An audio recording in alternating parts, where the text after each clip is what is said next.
The Florida-based band Savatage have released 9 albums over the course of a 10-year period, the latest of which is called Handful of Rain, available on the Atlantic Records label.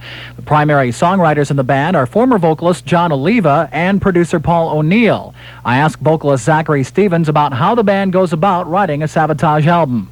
It's kind of been that way since the Hall of the Mountain King record, when Paul O'Neill first came on as the producer of Savatage. Paul O'Neill and what he mainly did then and what he mainly does now is as a lyricist. And he does write some vocal melodies, and I write, especially since I'm singing, it kind of comes naturally that I would write a good many vocal melodies as for the Savatage stuff.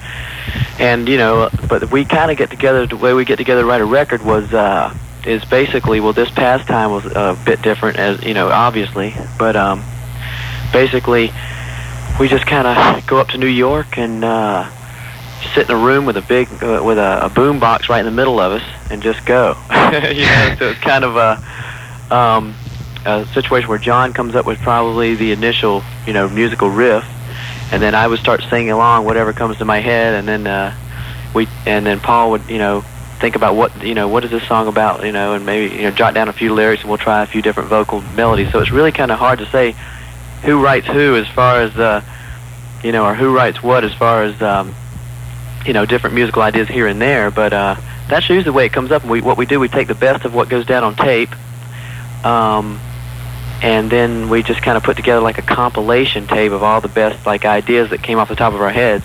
And after about 5 or 6 weeks of that, we have the basic outline of the record, and then we leave it up to the rest of the guys in the band to kind of write their parts through, as far as the actual drum parts, the bass parts, and guitar parts, and specifically what they're doing, and then we all just kind of run free with that, and then, what you get is a record. Zach also talked about the band's guitarist Chris Oliva, who was killed in an automobile accident last year. Tragically enough, Chris was hit by a drunk driver who, I tell you what, just this past week, on Thursday, the guy was sentenced to 10 years mandatory for DUI homicide. And he had 2 previous offenses. He happened to be a school teacher from a little town around here. But we were very happy. We had been very active in bringing in MAD, Mothers Against Drunk Driving, and all the other appropriate agencies to try to, do the right thing. Because, the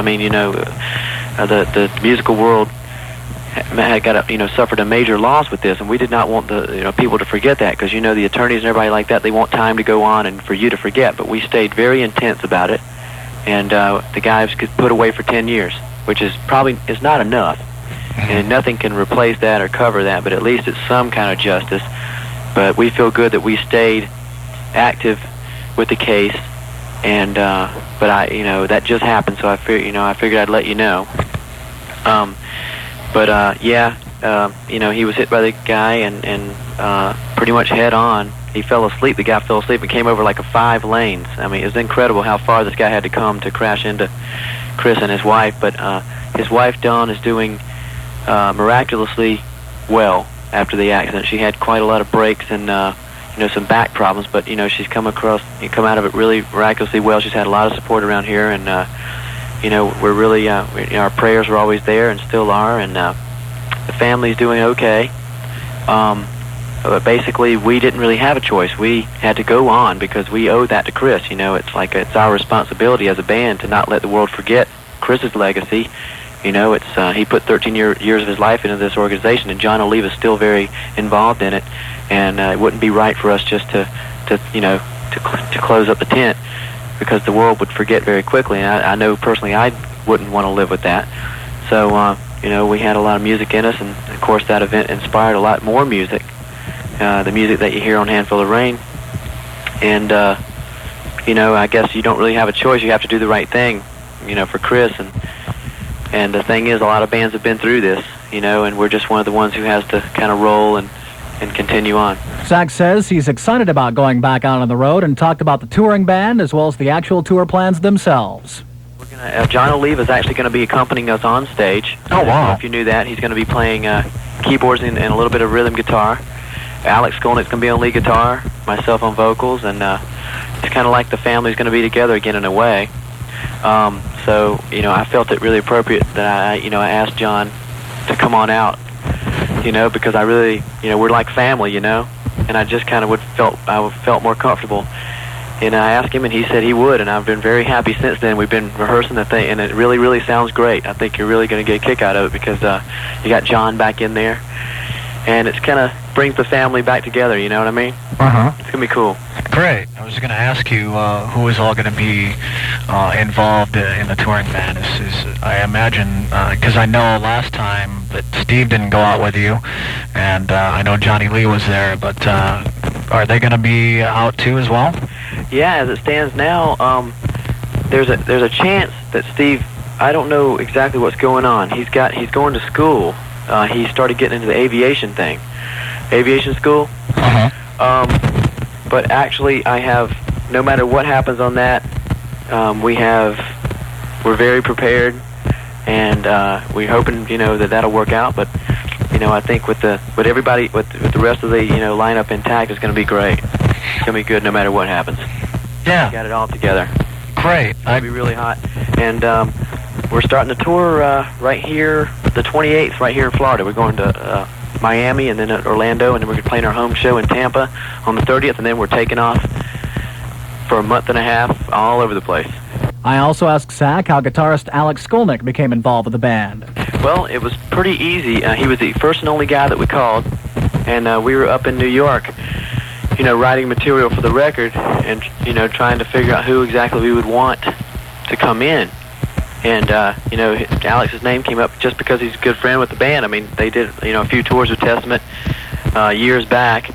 And, you know, Alex knew Chris real well, and, you know, he would appreciate the situation he was coming into, which is important to us. You know, we just didn't want to bring in a heavy hitter who really didn't know about or care about Savatage. So everything really worked out the best it really could have on that front. He said he'd be honored to come in and do the record, and here we are about to go out on tour, and yeah, I think he did a unbelievable job on the record. I mean, I don't even think he really knows himself how good he did on it, but he just gave a great performance, and he's a great guy, and we're just happy to be out there having a good time this time. And Zachary says when you come see Savatage live, you can expect to hear songs from virtually every Savatage album. We basically are going to follow the same formula we did last time out, except we're just going to have about, you know, 5 songs from Handful of Rain. So we're going to do the best of the stuff from Handful of Rain and pretty much follow the same thing we did. You're still going to get your songs from the earliest all the way through almost every record. So I think that's the most appropriate thing, don't you? Absolutely. Cool. Absolutely. How about any videos? We got one video out right now. It's called Handful of Rain. It's the title track to the new record. It should be, I'm not sure if it came on Headbangers Ball this Saturday. I think they were talking about that it was supposed to come on. I didn't get to watch it, so I'm waiting to hear from somebody. Thanks to Zachary for the interview. Here's a track from the Savatage album Handful of Rain, a track called Castles Burning on the Leaving Skaars radio show. How's it going? This is Zachary Stevens from Savatage, and you're listening to the Leaving Skaars radio show here on KIOW FM 107.3 Forest City. Crank it up.